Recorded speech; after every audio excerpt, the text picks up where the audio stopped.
I 26 nuovi casi registrati nella giornata di ieri non devono ingannare. In Veneto il contagio sta crescendo. Il bollettino diffuso questa mattina dall'azienda Zero della regione dice che dalle 5 del pomeriggio di ieri alle 7:30 di stamattina si sono avute altre 269 persone positive. Una crescita di quasi il 25%. Il totale dei casi sale così a 1318. Padova, Treviso e Venezia, le aree con la diffusione maggiore.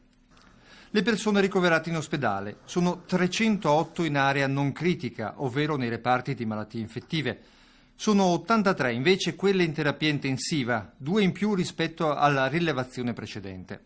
Le terapie intensive più sotto pressione si confermano Padova con 19 pazienti ricoverati e Mestre con 11. Abbastanza stabili i dati che riguardano la situazione delle altre province. Al momento non c'è un dato nuovo delle persone guarite. Ieri erano 54. Aggiornato invece il dato che riguarda i decessi. Le persone che non ce l'hanno fatta ora sono ufficialmente 30.